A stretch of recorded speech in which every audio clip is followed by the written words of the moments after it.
Now, as we get started today, another big AFC North test. They play great on defense. They play great physical football. I have a lot of respect for Coach Harbaugh and what he's done there. And the offensive staff over there, I've had a chance to go through and go against in many different places. The new run game coordinator, Gregg Williams, was at San Francisco with Coach Harbaugh's brother, and so had a chance to see that run game, that run style twice a year, and he did a really good job. It's very physical.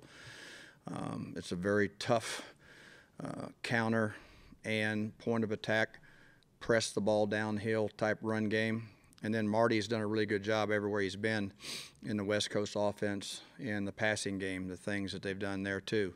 So this will be a big test. You know, one of the reasons why I really, like coming here was the toughness of the AFC North and knowing that all these years of competing against it. And when my career began a long, long time ago, several of these teams were in the old AFC South, if you can imagine with that. And we played against them a couple times a year too, and it's just kind of gone on from there. So this will be another tough test for us. We had a really good week of practice, really good week of preparation. I thought our guys were very focused last week and played dominant in a lot of different areas. They came in and pushed hard this week on everything they can do to do better. And again, today's practice was very similar to last Friday in that you would have thought they were ready to play in the parking lot today. Questions? What does Joe Flacco, what makes him unique and what makes him good? Joe's been one of the better deep ball throwers in the league for a long time. And I also like Joe because of how he had to work and earn and prove everything about his ability in this league. As people always want to doubt us or doubt people of why should you get a shot in this league, Joe showed a lot of people a long time ago why he belongs in this league. You know, Hugh Jackson has had a chance to coach Joe, and I'm sure he can give you even more very critical and constructive and very obvious coaching points from him. But I've had a lot of respect for him for many years, and not only can he play the position physically, but he plays the position mentally. And you got to be right on as a defense on the pictures you're showing him, the looks you're showing him, and then where you want the ball to go. And he's done a very good job in his career. When the Steelers came out and threw all those quick hitches and those short routes to start the game, did you expect that? And did you have to adjust to that? Yes, I did. Yes, we did. And the reason they did is because we made them do that. And, the number one deep ball throwing team in the National Football League for 4 straight running years is the Pittsburgh Steelers. And when Ben's throwing it short, everybody's smiling. Part of why Jabril was playing so deep. Mm-hmm. I know you use a bunch of different personnel packages and groupings. You had the 3 starters. Only have 18 of them here of the 42 that we have. And the reason that is because, again, it's just matching up with the kind of people we have here.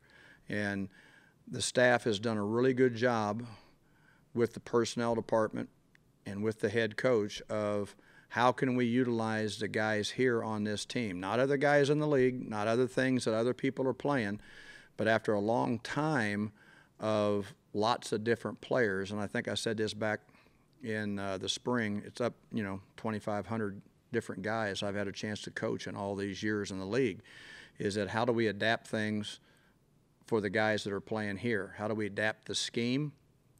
How do we adapt the package? And then how do we get the best players that we have here on this roster playing at the right time? Sometimes that's dictated by who they deploy on offense. Other times it's dictated by who we want to play on that particular special situation. But the guys did a good job, and we matched up pretty well with some of the things that we saw them do. When you use your 3 starting linebackers for almost every snap, what does it say about? What it says is those 3 cats are good. And you know what? And I smile, and that's a very good question that you're asking, is why would I pull either one of those 3 guys off? And there's been lots of times when I have had to play with other places with 5 DBs, of 6 DBs. Didn't have any linebackers. And so you're going to play the next man up, the next best player. Those 3 cats can play now. And so that's not very smart for me to get them off the field very many times. And the times that we do, sometimes it's for rest. And this staff has been really good on keeping their eyeballs trained during the game. It's an expensive seat to be standing down there on the field and not be paying attention to the game when I've got 2 D-line coaches, 2 linebacker coaches, 2 DB coaches. Why can't we split our eyes up and make sure we're watching the right things and help out on some fatigue issues when that happens? The one thing that when you see on film is how hard these guys play. And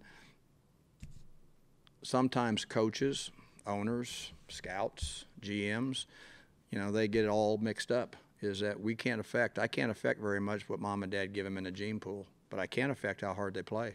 And if they don't want to play that way, then they just don't play for us.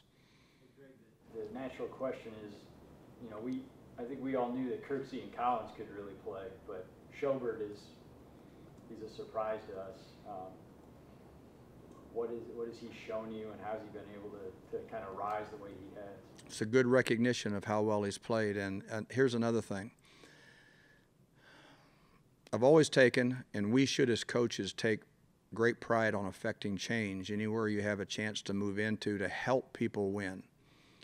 Affecting change means that you make an average player play good, a good player play great, and if you have the opportunity to coach a great one, and very few of us do, then he's got to play great on your watch. Shobes was playing in somewhat a missed position last year, but that was the way that he had to be able to play in that whatever style of defense. One of the things that I liked a lot about him coming out, and I was attracted to him in the draft when he was coming out, is he was an all-state basketball player. You know, and those movements are rare when you talk about a football player with toughness and still be able to play tough. The next thing is that how smart he is. And then sometimes when you have a smart player, they want to think too much, become a robot, and be too robotic in their decision making. So all that put together was ask him to lose weight. You can tease him about that, okay? And he lost weight. And not only did I ask him, I told him, you better lose weight, or otherwise you'll have periods of practice with me helping you lose weight. And then you all of a sudden see those movement skills. And then getting him to believe in himself that anywhere we go and what we do, the middle linebacker is the person in charge on game day. And sometimes that's daunting. Sometimes that's intimidating. And you got to kind of go through that trial and error. That's why the spring is so important and the training camp is so important, to go through those trial and error things. And then he has somebody like me support him saying, I don't care what he calls, you better do what he tells you to do. I'm going to coach him to tell you right. But whatever he says, be right. Now, with all that being said and done, he's playing pretty good. And playing sideline to sideline. So the one play he'd love to have back, 2 plays he'd love to have back in this last ball game is I thought he was going to catch the ball he deflected. And him being that deep is rare for him to recognize and be that close to making the play.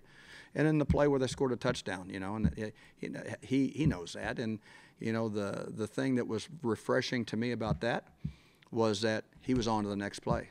Sometimes when you make a mistake like that, you know, it disturbs me on the sideline how I have to try to get their confidence back or get their attention back. He immediately put it in the back burner, got on the next play, and it didn't result in multiple mistakes. That's positive for him. He played very well. Now, when you look at the Ravens' run game, what they were able to do in that opener, particularly Terrence West, what challenges? You know, all those guys, I'm serious on that, they played multiple, and I thought they played very physical and played more physical than I had seen them on film before. But that's Greg Roman in the room. You know, if you could ever be a secret attendance player in the room when you see where he coaches offense in that run game a lot like defensive coaches do, with an attitude and a demeanor and a requirement. And those guys really played physical in that ball game, and the running backs did too. How is Miles coming along? He's doing well. You know, he's doing well. He's doing all the kind of things. He's watching film real good. No, I'm just kidding you. He's he's doing well. I mean, you know, again, you'll have to ask that from Hugh and the trainers, but he pushes himself so hard. And the one thing that we do with him, because again, the story's not about him because he's not playing, is that we do not, and it's not something that's forced upon him, is that as we're coaching all the other people, he's learning from them too. I don't want to be saying something that is a revelation to another player that's a revelation to you too after you've made the mistake. There's no reason not to be learning while somebody else is playing your position. And he's done a great job with that. He really has. He's very attentive. Your, number one, I think it is tied for number one ranked run defense this week. Do you have to kind of help those guys keep it in perspective a little bit? I mean, yeah, and rankings are rankings. I don't know, that's just a number to you guys. I mean, it's 1 week, and that doesn't, let's wait to the end of the season, and see how it goes. We know that we've got to be very physical, and a big important part of this ball game is playing the run. We have to play that very well.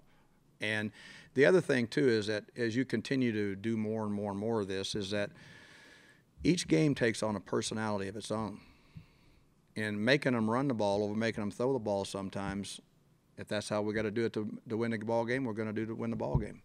If it means making them throw the ball instead of running the ball to win the ball game, that's what we got to do. So Hugh does a good job of recognizing that. And I've been with a couple of other head coaches and or offensive coordinators that understands that sometimes you just got to take this play card and put it down, and let's go off of our instincts, and we're playing a ball game in the backyard, and this is what it takes to win. And Hugh did that in the second half of this last ball game. I thought that was pretty good. We talked about Ben getting out of his hand in a hurry, but record time. Did you get more pressure, or is that? No, I mean, here's the deal. You love this. You can be on air, nobody block you. You can't get there. How fast it comes off. And, maybe I wanted it to come out of his hands in a hurry. And then all of a sudden you have more people going and getting him, who's down the field, happen to cover the one-on-one open space places. So, no, it was I was happy that he got the ball out in a hurry. That's exactly when we went in the ball game what we wanted done, and we just got to make a few more plays to help our offense. One other question on Schobert. Is there a weight for you for a middle linebacker that's too light? Or no, it's not, really. No, and that's a good question, too. I've had, back many years ago, even in the Super Bowl, John Vilma weighed 221. Jonathan Casillas weighed 218. London Fletcher weighs 243. And so it really is about whatever is the best power, speed that each player has. And making a guy be too light, making a guy be too heavy. The sports science here is excellent. They really do a great job of that. And I was guilty a long, long time ago, especially when I was a linebacker coach, of forcing a linebacker to put on too much weight. And the first thing that started to happen was injuries because his body says, I can't withstand this weight. Now, he was powerful, he was sculpted, but that's not the genetic code for that kid. And so I learned a lot. That was back in the early 90s when I had a kid back then doing that. These guys here stay on top of it. They really, really, really do. And all the different things that we do to make sure what is optimum for that person, that's what we want. And I think Joe has found that out. The corollary. Go ahead, Mary. Do you attribute any of the run defense in the first week to, some of it to how well your guys played, but also that maybe Le'Veon wasn't? No, we played, we played and did exactly what we're supposed to. And, Le'Veon, that's his deal. When you say guys too sculpted, sometimes it can lead to injury. I mean, have you guys had any discussions? Is there any concern that Myles Garrett might be too big and that's led to these? No, because all the different things that we do with him and taking a look at all the different body quotients that we go through. And the other thing, too, is that we involve the player. And And I smile because I thought I was going to be a doctor one time, but everybody was worried about my bedside manner, you know, so I'm a coach, is that, you know, doctors guess and diagnose. You know, we get tests and tests and tests, but players feel. When it's your body, you need to have input also. And these guys around here do a great job of including how we're feeling. You know, every single day when they come in, there's a whole big index of things that they've got to do that fill out and goes into a program of how we're monitoring every facet of that young man. And from the recovery to the nutrition to the sleep to everything, to attention, everything is monitored. And the player has a say too. And then there's places for them to make sure they give their own opinions that we value. And then, you know, just like you all, there's some people that you say that this guy's opinion means more than this guy's opinion. You know, this guy's full, you know, or he, you know, who knows? He just says whatever you want to hear. But this guy tells you exactly how he feels. And believe me, Miles is very, very intelligent, and he understands.